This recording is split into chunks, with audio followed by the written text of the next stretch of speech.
Recording in progress. Hi guys. Okay, so quick recap on parashat Shemini that we had last week, parashat Hashavua.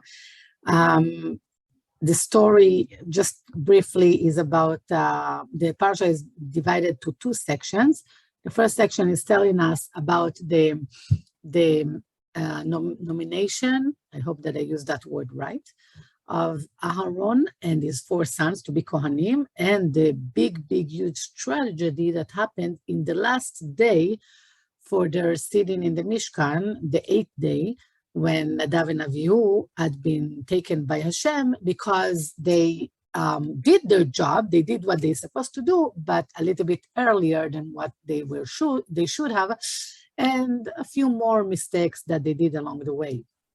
And we'll talk about it. But the second part of the parasha, which is really weird because it was a really sharp transition, was the Laws of Kashrut, which keep returning and repeating throughout the Chumash itself, ever since Bnei Israel had received the Torah.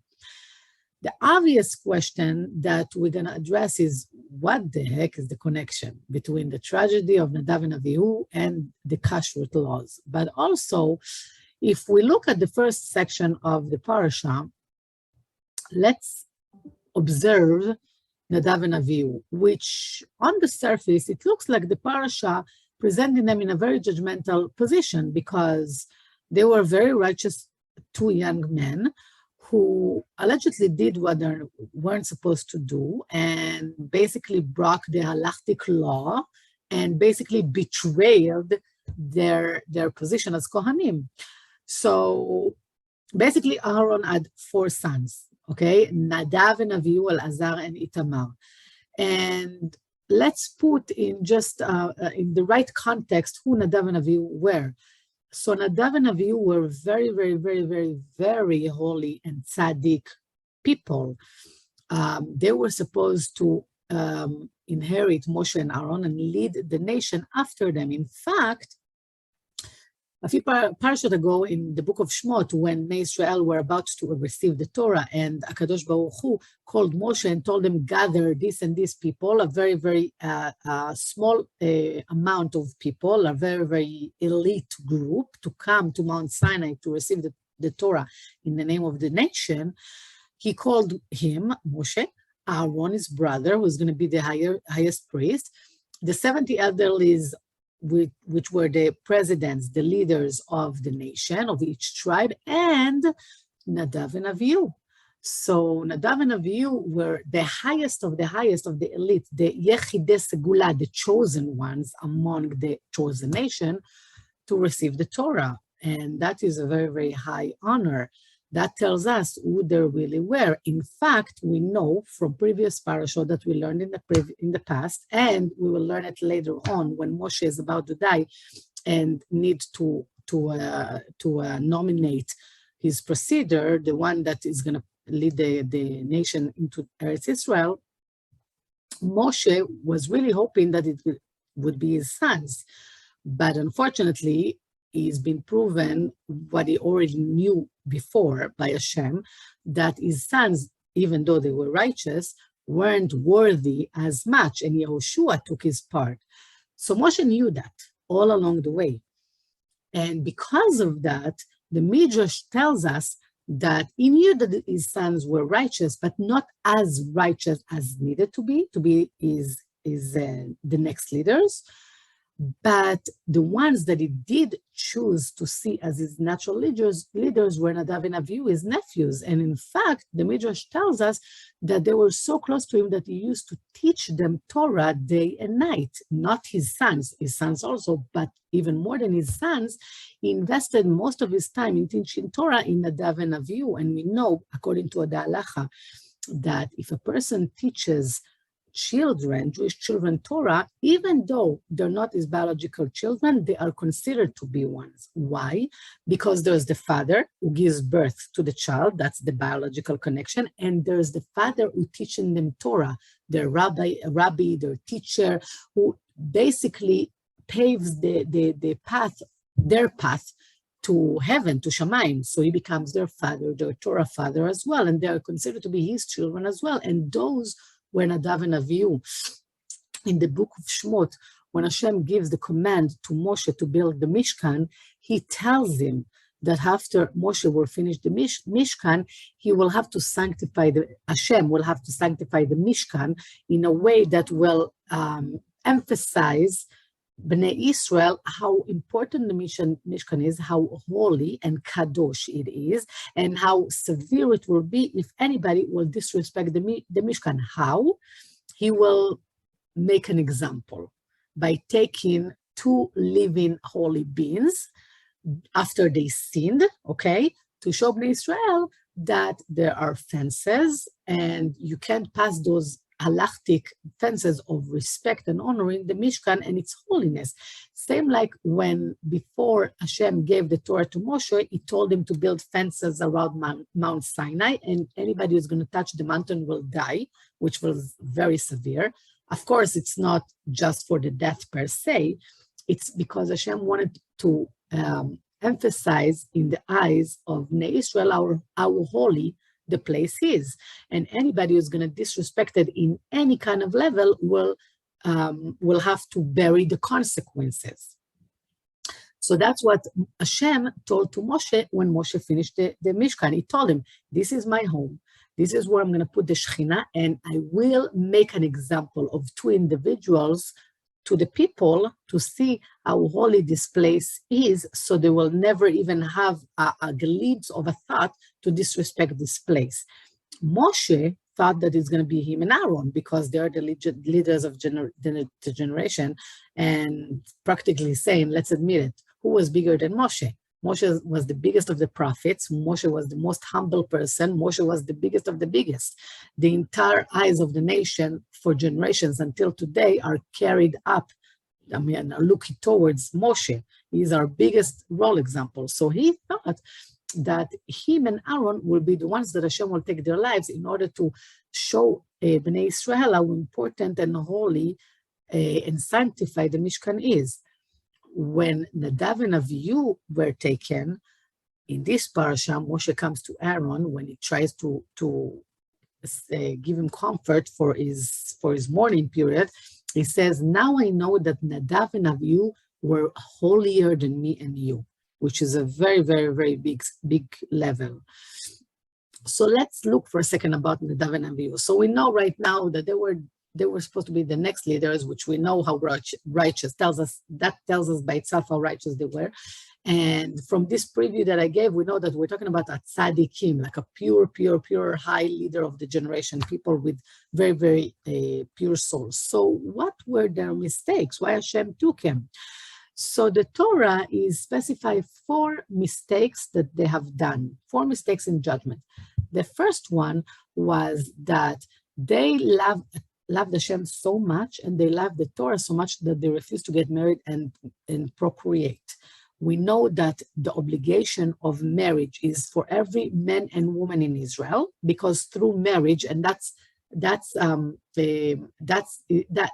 idea of marriage is affiliated only with the Jewish nation. Other religions are imitating it, Hashem knows why, but it's a custom that only is connected to Kabbalistically and halachically to the Jewish nation from different reasons. We've spoken about it in the past, and if anybody wants to know more about it, please contact me or your local rabbi and learn about it. But that is an obligation for every person that reaches the right age to get married, which the age differs according to the generations, but we are obligated to get married. And the men have an obligation to do pru-urvu, to procreate and bring to this world both daughters and sons. And those children have to bring daughters and sons themselves, and so on and so forth. And this is how the mitzvah of pru-urvu is being done by the men. They refuse to do it, and we'll see in a second why. The second reason that the parashat tells us, that the Torah tells us, is that they decided to serve to Hashem esh zara, foreign fire, meaning one of the jobs of the high priests was that after the sacrifice, the cow or goat or whatever it is, they gather the hot coals and bring it into the Holy of Holies. That is bringing the fire. They shouldn't have done it at that time, okay? That act was supposed to take place later on, not at that time, and they brought it without consulting anyone, including not their rabbi, which was Moshe. The third mistake that they have done is that they drank wine and got into the Holy of Holies. And later on in the parashat, Hashem uses it as an example by saying to Moshe to guide Aaron that nobody should ever go into the Bet HaMikdash under intoxication. I don't say that word right, but any substance.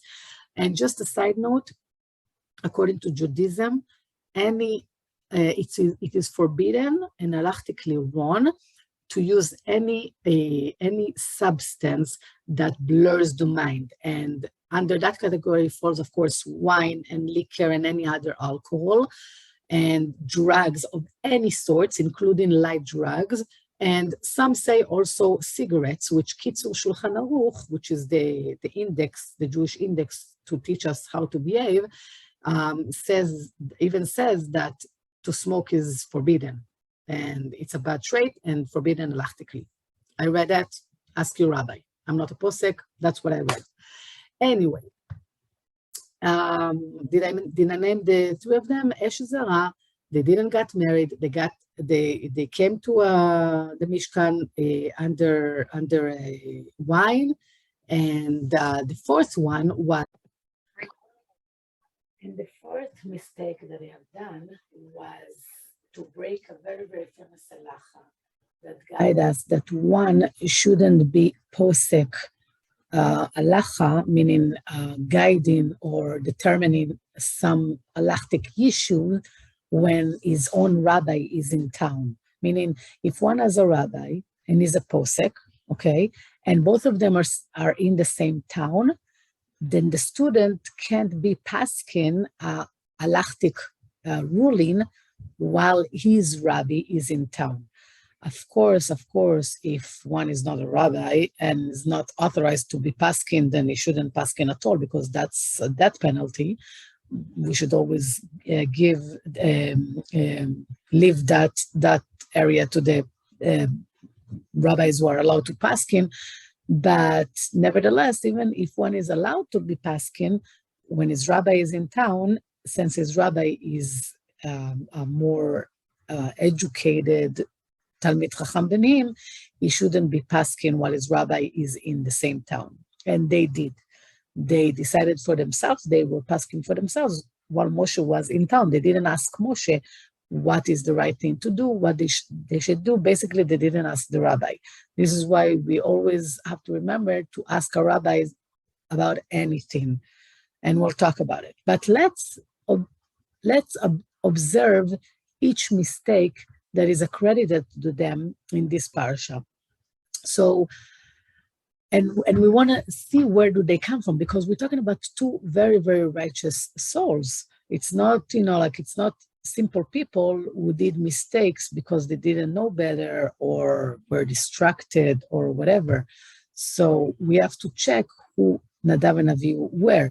So we said that they were Yechidei Skula, that were the direct students of Moshe. They were very, very high elevated.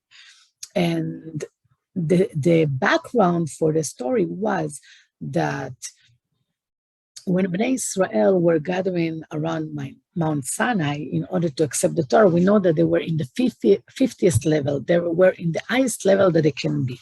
It says that what a woman slave from Israel saw in prophecy, even Yechezkel ben Buzi, one of the leading prophets that we had, didn't see. So they were in very, very high level because the Shekhinah was going down in the mountain and the world was supposed to be fixed and everything was supposed to be in its place, and Bnei Israel were in the highest level. And then the golden calf scene happened, and we know the rest. But while everybody else went on with their mundane lives afterwards and had to adjust to start their journey through Judaism again, Nadav and Avihu's soul was left very connected to Hashem. They wanted to copycat this strong connection that happened while they were in Ma'amad al-Sinai. They wanted to relive it again and again and again. And that feeling, that need was enhanced when they stayed inside the Mishkan for 7 days, when Moshe taught them how to do the priesthood work, and the Shekhinah was going down on the Mishkan at that time. Then, it was very high spiritual experience, and Nadav and Avihu wanted to continue to live that experience without a stop. And that basically was the theme that basically led them to do whatever they did. So if we go through that perspective, where we understand that Nadav and Avihu loved Hashem so strongly, and all their might, all their being wanted to stay connected to the Shekhinah, and that was their challenge, and they came from an emotional aspect. They were led by their emotions. Emotions, we know, are very strong, very passionate. Emotions are like fire. And when one is driven by emotions that overlay is rational, then we know that to act by emotions is not necessarily the most wisest thing, because emotions can blur our sight and can blur our rationale, our mind. But that was the case. They were emotionally and very high spiritually connected to Hashem. They loved Hashem and they wanted to act upon it. And by doing so, because they let their emotions overtake, which was a good thing, okay? Emotions are a good thing. Emotions are a process starter. Everything great in life starts with emotions. Emotions are the motive. They are the motor that moves us. Without emotions, we won't start anything. For example, in marriage, okay? The emotions are a great starter to love, to respect, to honor, to start the bonding with the husband. But we can't be led by emotions, because emotions will blur our rationale and actually be an obstacle to a healthy relationship. Same with the relationship between Nadav and Avihu and Hashem. The emotion, the passion is the starter, is the kickstarter to start the process of connecting. But we also have, or not also, we mainly have to work with our rationale. So this is where the mistakes started to happen. The first mistake that is accredited to them is their refusal to get married. So we know, as we spoke, that the obligation for every man is to get married and do procreation. But what characterizes many of the yeshiva students, I know about Israel, I'm sure that also in here, is that before they get to the eligible age where they're supposed to get married, what do? They learn day and night. They learn, they keep learning. Through learning, we connect to Hashem the best. Why? Because we know that Hashem tells us, in order to love me in the right way and in the strongest way, and to tighten the connection between me and you, you have to know who I am. How do we get to know Hashem? By learning Torah. Torah is the blueprint of Hashem. The more we learn, the more connected we become to Hashem, the more our soul is becoming one with Him. Hashem tells us, know me with your intellect, which enforces us to cancel our intellect and our rationale, which is one of the biggest tools in the end of Yetzer Hara, right? The knowledge, the urge to explain everything in this world in our rational reasons, scientific reasons, logic explanation according to human logic, is the one of the biggest challenges that stands in front of faith, okay? That stands in front of our connection to Hashem. But Hashem tells us, the more you learn about me, learn Torah on all its kinds, Gemara, Mishnah, Halacha, and everything, the more you learn, the more you know me, the more you love me. You learn how to love me, okay? The longest distance in the world is from here to here, from the mind to the heart, because of that challenge of canceling ourselves, nullifying our own human rationale in order to try and to learn the divine rationale up until the point that we can. What is faith? Faith starts where the mind stops, okay? We can explain things until a certain point. Past that point, we can't explain anymore. We don't have a rational explanation. This is where the challenge begins. We can either cancel our faith and say, okay, I don't know what's the explanation, but it got nothing to do with God, okay? There's no God in the world, chas v'shalom, okay? Or we can say, okay, until here, I understand. From here, I don't understand, but I believe there is a God. It's a divine intellect that I can't conceive because I have human intellect, a limit human intellect. So I just believe. Na'aseh v'nishma, we will do, and then we'll hear whatever Hashem says. That's what's going to be. I don't understand. One day I will. Until then, I'm just doing what Hashem says. So one of the things that characterize yeshiva boys is that through their learning, they really connect to Hashem, okay?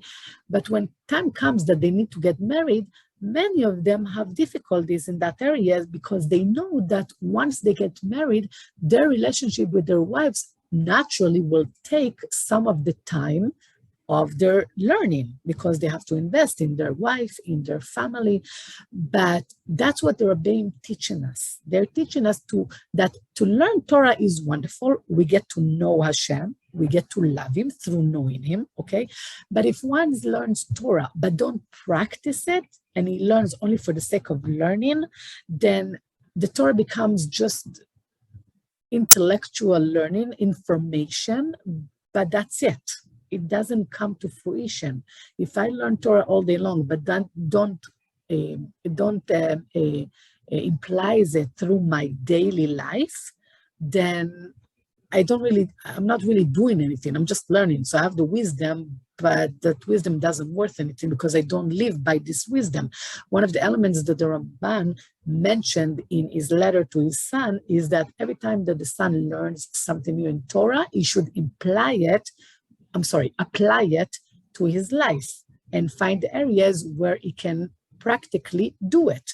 So those yeshiva boys learning day and night Torah, which is amazing, but one way to actually live the Torah that they are learning is through marriage. Marriage means to imitate our marriage to Hashem. So the way that we treat our relationship to Hashem with respect, with honor, this is how we treat our wives or our husbands. Or, for example, all the, work on your traits. Marriage are the biggest test to work on your traits. Marriage is almost all the time throwing us out of our comfort zone. And this is where we're working on our midot and becoming better.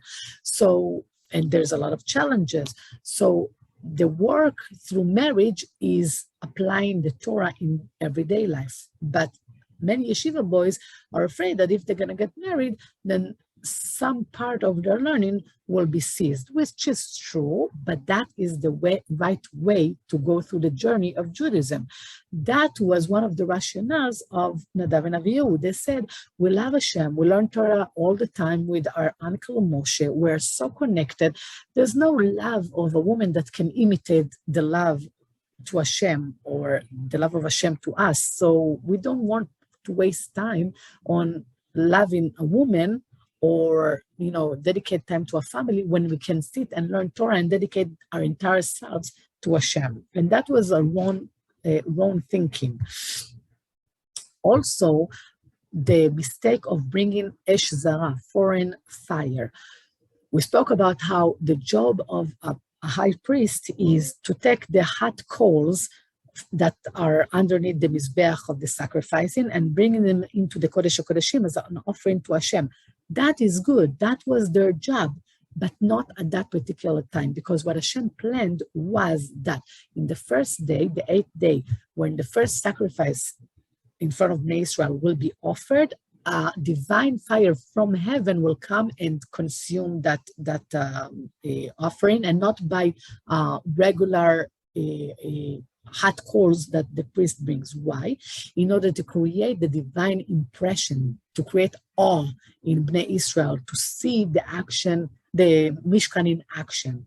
And what Nadav and Avihu did, they just paskin for themselves, they decide for themselves to bring those hot coals, and basically, I would say, not to take it literally, but ruined Hashem's plan, basically. And that wasn't the best. The third mistake that they did was to get intoxicated into the Holy of Holies. And even though there wasn't defined halacha back then not to go inside the Holy of Holies under the influence of wine, we know that only after Hashem told Moshe to teach Aaron that this is forbidden. Nevertheless, we know that nobody from Israel, including the high priests, especially the high priests, should connect to Hashem while they're intoxicated. Again, besides Purim, which we spoke about, why is that? What the rationale is that? What happened there?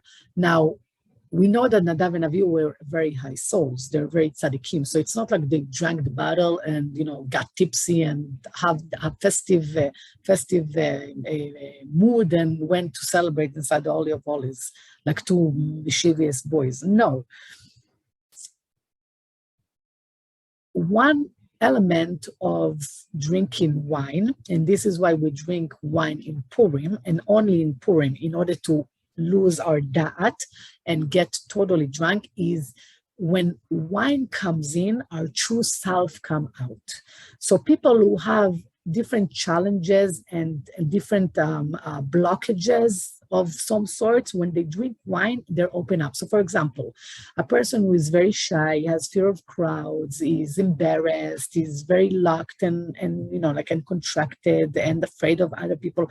When he drinks wine, the wine cancels all those blockages and open his mind and allow his true soul to come out.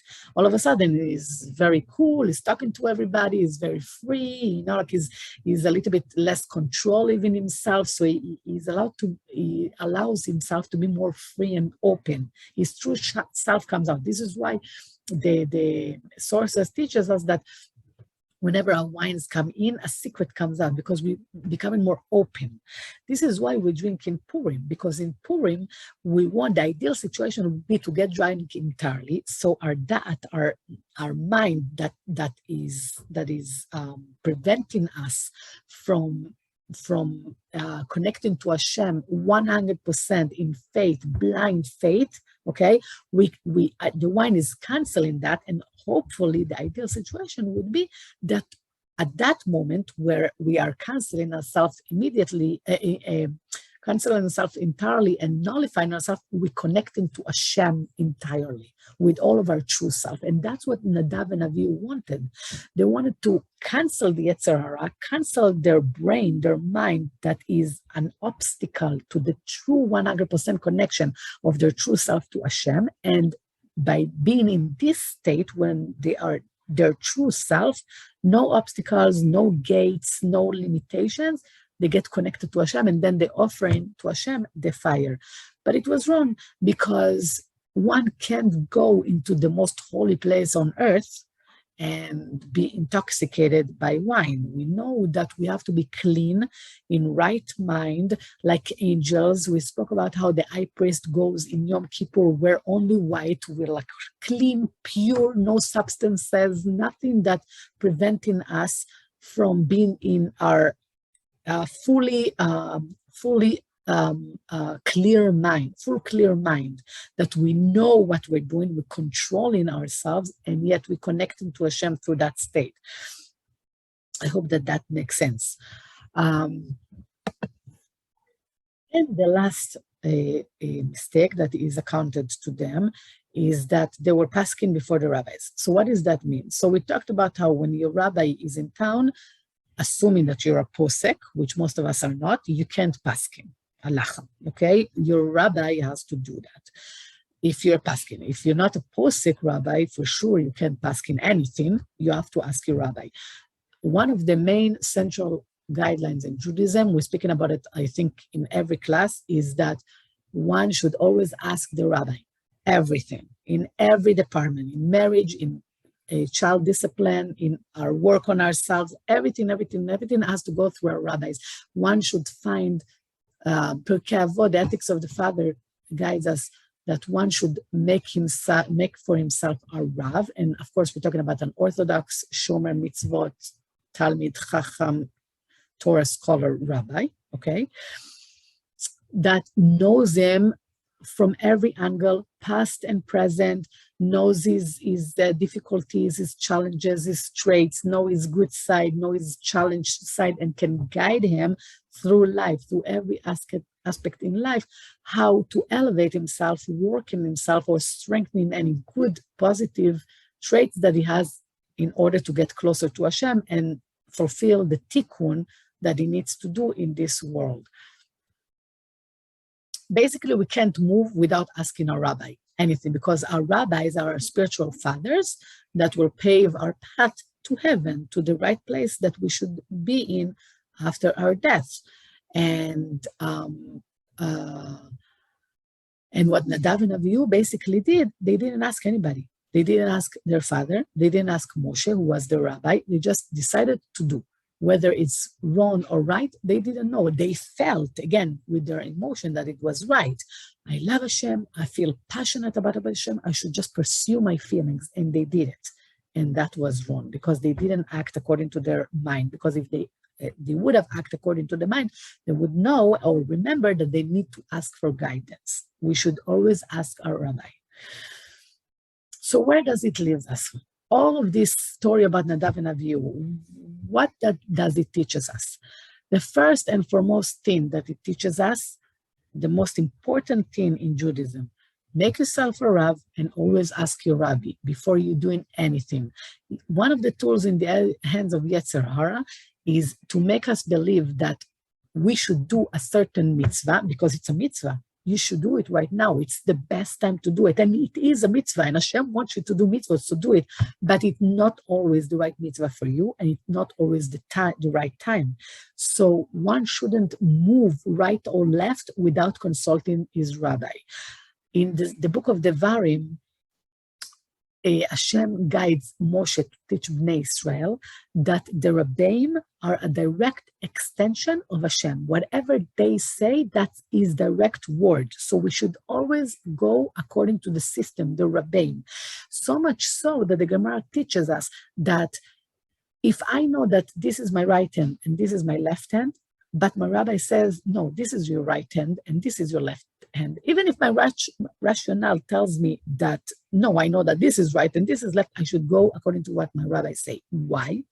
Because we don't have that Torah. We are not learned in Torah the way that our sages and our Rebbeim are. They're more learned, and because of that, they have a bigger perspective and sight on the complete picture. What we see through a keyhole, they see the biggest picture because they learn day and night, and the more a person learns, the more that Torah they have. Plus, they have a lot more experience than we have.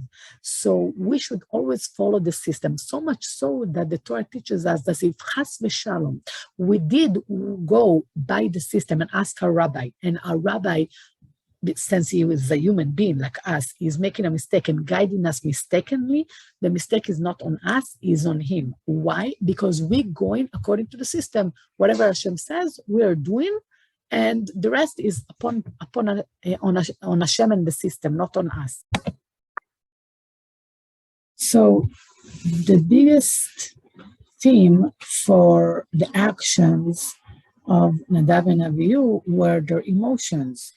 And their emotions had a place, and it was wonderful because their love for Hashem and the need to connect to Hashem as one was so strong that they just followed those emotions without boundaries. And that's where the catch is lying.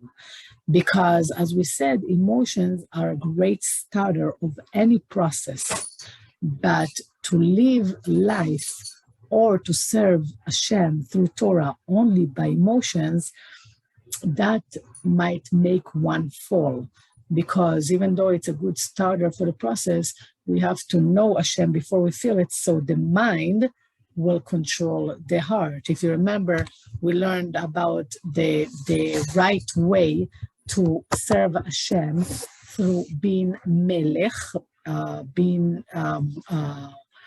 to control ourselves in the right way. And that hides behind the initials melech, mem, lamed, kaf, okay?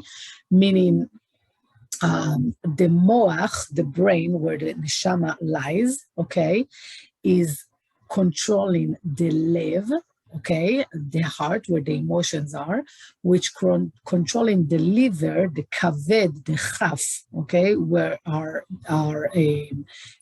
physical soul lies, okay, the nefesh, okay. When we're connecting our lives that way, when the rationale, the Torah rationale, is controlling the Torah emotions, which end up controlling our earthly physical soul, part of the soul, then we are serving Hashem in the right way. We're controlling ourselves, we're working on ourselves, we don't lose ourselves through emotions that are usually tend to be uncontrollable and taking over. But when we are being led by our emotions, when the heart controls the mind, then eventually what will happen is that the liver, the earthly soul, part of the soul, will control the heart, which control the mind. And then the letters of melech, a king, okay, that's someone who is controlling himself in the right way and service Hashem in the right way, will flip to be kelen. We'll read it from the end to the beginning. Kelen means embarrassment, will cause embarrassment both to ourselves, and will be embarrassed to stand in front of Hashem because we didn't serve him right. That should be a ground rule to the way that we live in our lives in every aspect. When we give freedom to our emotions without control and rationale, that is never a good recipe. And I don't think that there's much to say in that area, because we all know that.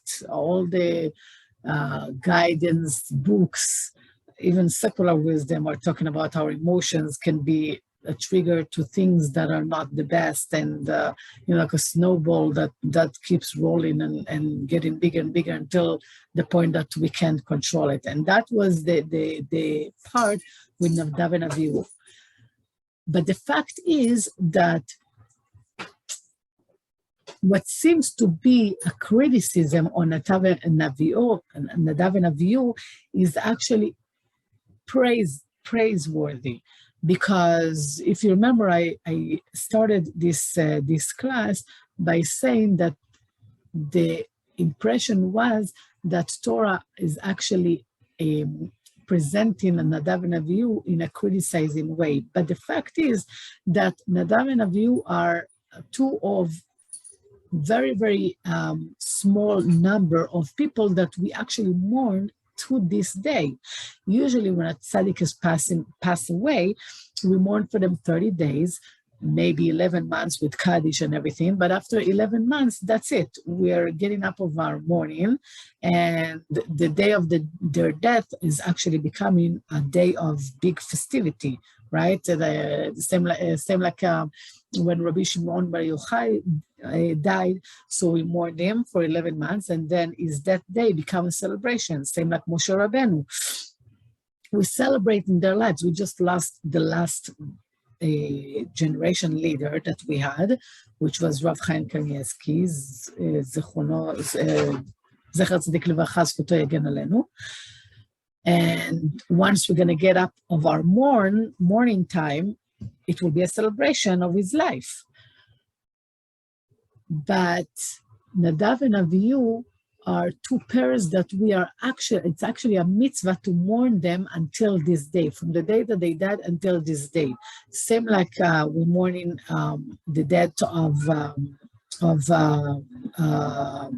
the 24,000 students of Rabbi Akiva. We're mourning that until this day. There's also the governor of Gedalia ben Achikam that we're mourning his murder in the month of Tishrei, but he wasn't a sage. That's a whole different thing.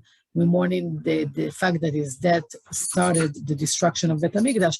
But nevertheless, we'll concentrate right now in the last of the 24,000 students of Rabbi Akiva and Nadav and Achikam. Why are we mourning? Why is it a mitzvah to mourn them until this day? The Zohar teaches us that whoever cries for the death of Nadav and Avihu during Yom Kippur fast, during the reading of the Torah while the Aron Torah is open, will merit to never see his sons die before he does. Never see his sons die while he's still alive. That's a good thing. But nevertheless, the Zohar teaches us to cry for Nadav and Avihu until this day, until Mashiach will come and they'll rise to be alive again. Same like the 24,000 students of Rabbi Akiva. We mourn their death until this day. We're mourning it for like the entire Omer time, right? Which is 7 weeks. We don't cut our hair. We don't listen to music. We don't get married. We mourn in their death. Why? The question has been asked why. So a good perspective to look at it is to look at our entire Torah. Everything that we have today, every aspect of the Torah, Gemara, Mishnah, Talmud, everything came from only 5 students of Rabbi Akiva. After Rabbi Akiva lost his 24,000 students, he decided that he's not teaching this kind of mass of students anymore. He just collected 5 students, and from those 5, the entire Torah that we know today is what we have. If everything that we know and practice today, all the Torah that we know today, the oral Torah, the Zohar, the Kabbalah, the mysticism, the written Torah, everything came from the 5 students of Rabbi Akiva, and it's a lot. How much more so could we had if all the 24,000 students of Rabbi Akiva were alive today? Well, alive at their time and passing on their Torah to us. Can you imagine where we were today if they were still alive? The amount of Torah, the amount of wisdom. Rabbi Akiva was a Tana. A Tana means a huge sage that actually interpretate Torah to the next generations, and we are following by his interpretation. His entire 24,000 students were Tanaim as well. Those are the greatest of the generations that actually interpreted Torah in a way that we are practicing it today. But they died. So all we got left is the Torah of 5 students. Imagine how much it would be, how our life would be different if all those 24,000 students were alive and we had all of their Torah today. And if that gives us perspective on how much Torah would be, our knowledge in Torah would be 24,000 times larger than what we have today, then even more so if Nadav and Avihu were alive, because they learned directly from Moshe. And if they had lived to lead the nation after Moshe and Aaron, then who knows where we were today? Maybe we had Mashiach way much earlier. Our generation is the lowest generation that ever lived, and it's the last generation before Mashiach, and it's the lowest of the lowest. So much so that the Gemara is calling it, this generation has the face of the dog. We're like dogs comparing to previous generations. But if Nadav and Avihu were still alive and they were the leaders, the preceders, and they were the one who lead us into Eretz Israel, just imagine where we were. Even 25,000 more times than the 24,000 students. So this is what we mourn. We don't only mourn the person that died. Of course, we mourn Rav Chaim Kanievsky, Zecher Tzadik Levrcha. He was a great tzaddik. He taught us a lot how to work on our midot, how to live Torah life in the right way. But even more than that, we mourn the loss of Torah guidance, the Torah aspect of it. When a tzaddik passes away, the Torah that it teaches us is being taken with him as well. We are losing Torah guidance. And that's what we're mourning until today when it comes to the 24,000 students of Rabbi Akiva and Nadav and Avihu. So the loss is really big. really great. Another very, very strong moral of the lesson that we learn is, like we said, the feelings. But what is about the feelings that jeopardize our service of Hashem? So we said that if we're going only by feelings, only by our heart and not by our neshama, or rationale, if the heart controls the neshama, then naturally the rationale goes away and we become a tool in the hands of Yetzer Hara, and we don't have the right mind to serve Hashem. But even bigger lesson than that is that when we want to love somebody and we want to give them something, the right way to love and give is according to what they need, not what we think that they need. And that is also a big rule in marriage. When we want to love our husbands, when we want to invest in them, take care of them, give them, we have to give them what they want, what they need, not what we think that they need according to our perspective. So if my husband has a birthday and I want to give him a wonderful gift for his birthday, I'm not going to give him makeup because he's not going to use makeup, hopefully. I hope that he doesn't. I'm just joking. I'm going to give him what he needs, okay? And when my husband wants to communicate with me, I'm going to try to communicate with him through his love language and not mine, because that is the way that my message will get received by him. So when we love somebody in the way that they understand, need, and want, that is when we're serving them and communicating them and fueling that relationship in a good way. But when we're doing it according to our needs and the way that we interpret things and the way that we feel, then we're not serving them, we're serving ourselves. Nadav and Avihu felt their emotions to Hashem and their love and passion were so strong that all they wanted is to give freedom and expression to those feelings. But that wasn't according to what Hashem wanted. Hashem gave us the Torah, Hashem gave us the rules, Hashem gave us the laws, and Hashem expects us to love him through those guidelines that he gave us and not the way that we think. Because if we're doing it according to what we think, we feel, we want, then we're not serving him, we're serving ourselves. Chas v'shalom. And that is what connects us to the second part of the parasha. The laws of Kashrut are very, very strict, plain, simple, sharp, dry. Eat this, don't eat that. Eat only one that has split hooves and split hooves, and bring his food up and then chew it again. And it's very, very dry law, okay? But those are the guidelines of how to serve Hashem according to his side of the relationship and not ours. So people that are not Shomer Kashrut, okay, they're not observing the kosher laws, and I talk to them, they tell me, okay, fine, so I don't eat pork and I don't eat shrimps and I don't eat meat outside. I eat kosher meat, I eat, kosher things, but when I'm outside, I'm going to vegan restaurant because it's just vegetables, it's just fruits, it's just some leafy greens, what's the big problem? The big problem is that those leaves and fruits are not being checked for bugs. And the halacha teaches us that to eat a bug, an insect, might be, according to some opinions, even worse than eating a pork. Not to say that a pork is allowed, and now go eat a pork but not a bug. No, a pork is forbidden to eat as well.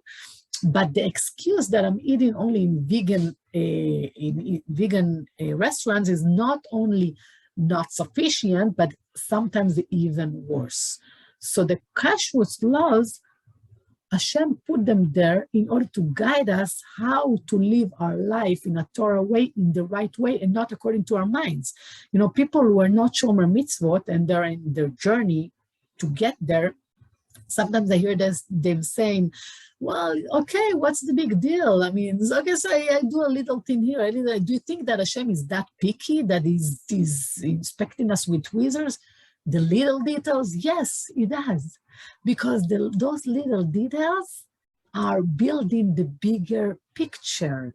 Same like that a puzzle picture is built from small parts. We are all small parts of a bigger picture. And if you take one small part, the picture is not whole. The relationship are not full. Think about this. Think about your own relationship with your child, okay? Okay, so I love my child, but, okay, so yesterday I had a breakdown and I screamed at them, but usually I'm okay with them. That's great, okay? But yesterday trauma will forever be carved on that little child neshama, and he will never forget it, because that outbreak, okay, of anger left a mark on his delicate soul. Okay, so it happened only once and not every day, but it still leaves a mark. When you break a cup, you can glue it together, but it will never be the same. Those little details are crucial. And if we want to love Hashem, and if we want to serve him in the right way, then we're doing it in the way that he gave us, not the way that we think, especially when we know that our human intellect is limited comparing to the divine intellect that gave us the Torah. And we see what happened today when, people are giving freedom to their own interpretation of the Torah, because they think they know better than Torah. Then it's enough to look around and see what's going on and what's happening. People are going out against circumcision, against Brit Milah. Dogs are having bar mitzvah with a kippah on their head. Now there's new laws where, any person who gets converted, reform, conservative, it doesn't matter, is considered to be a Jew, which is not true. There's a mess, a big mess, so much so that we are losing the roots of Judaism, chas v'shalom, the real Judaism that was practiced by our forefathers for 2,500 years. So the biggest rule is not to outsmart Torah.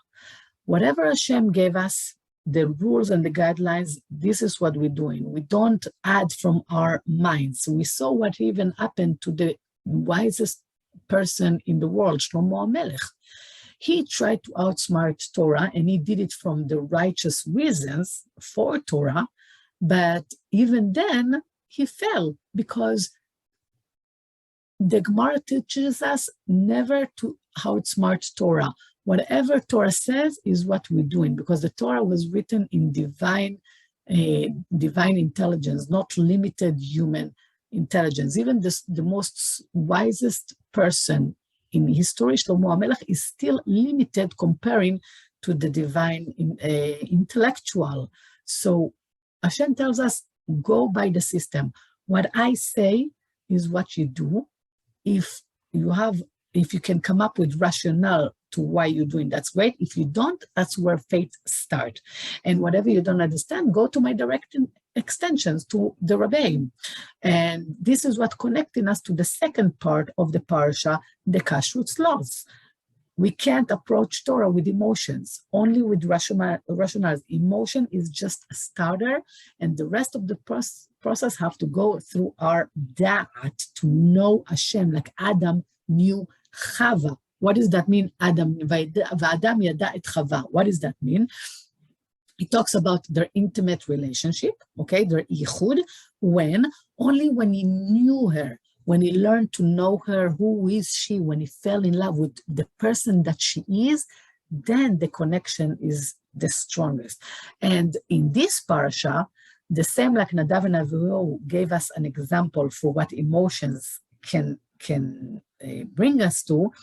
On the other side, Aaron is showing us what rationale, what serving Hashem the way that Hashem wants brings us to. Because when Moshe comes to tell him about the tragedy of Nadav and Avihu, the Torah is using a very, very specific word to describe his silence. So in Hebrew, for silence, there's several words. There's sheket, there's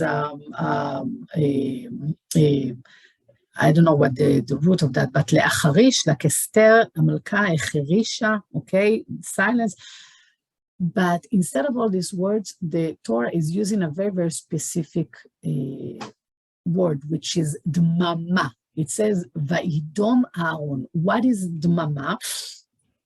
Dmama comes from the word domem. So we know that we have 4 different creations in the world, which is medaber, the living that talks, that's us, okay, that's the highest being. We are able to have a rational thought that is being translated to speech. The speech is what differs us from the animals, okay? There is chai, which is the animals, the living being, every animal that is alive that is not able to talk, okay? And they're just acting by instincts, okay? There's someach, all the vegetations that grows from the ground, and there's domem, which is items, rocks, tables that don't have any soul in them, that just stand still. Now, if we take, for example, medaber, which is us, okay, when somebody hurts us, what do? We are reacting back to them, right? We might, chas v'shalom, hurt them back, or we're talking to them to explain to them how they hurt us. There's some cross communication, okay? When we hurt animals, especially animals that are not predators, what do? They can't react back, so usually they run away, okay? They deal with the hurt by themselves and run away. There's no cross communication, okay? Plantation, okay, like all the things that growing, if we hurt them, the reaction that we get in is almost nothing. If you hurt a plant, he can't talk back, he can't react, he can't even run away. All you see is like his leaves are being crumbled, right? If there's damage to the plant, you see brown leaves, they're starting to die, crumble, or die. You see some reaction, but it's very limited. But when it comes to domem, to a physical item like a rock, like a door, like a table, if you hurt them, if you cut them or break them, they don't do anything. You just stand there like there's no reaction, there's nothing that moves. The item stays on, like block, okay? This is what happened with Aaron. When Aaron heard that Hashem took Nadav and Avihu, he was hurting from the inside. He's their father, okay? He just lost 50% of his children, okay? He was hurting from the inside, but from the outside, he was still. And the example that we got from that is that Aaron knew, Hashem gave me my sons, Hashem took them, and I know that everything that Hashem does is for the good, and there's a higher cause for that, and there's a big, a reasonable explanation for that. Hashem knows what he's doing. So as far as I'm concerned, I'm giving a place to my emotions because I'm still a human being, okay? It's still painful, but it's from the inside. From my rationale, I'm one with Hashem. Whatever Hashem wants is what I'm doing. And I'm accepting everything that Hashem does because I know that I love Hashem. And if that's what Hashem wants, that's what needs to be. And since Hashem is all good, then it's all for the good. I have no doubt in it. I'll experience my feelings. I'll give them room and space, and I'll get over it and continue my service in Hashem. I'm like a rock. Anything that Hashem writes on me, I accept. And this is how it should be, and everything is for the good. So that is a wonderful approach for life. Aaron is teaching us how to serve Hashem in the best way. And that's it. I hope that this shiur made sense. I'm a little bit tired, so please forgive me. And that's it. I would love to hear your opinion and your inputs. And if you like the shiur, of course, please like this video on YouTube, not on the Facebook, okay, on YouTube itself, and subscribe to the channel to get more contents.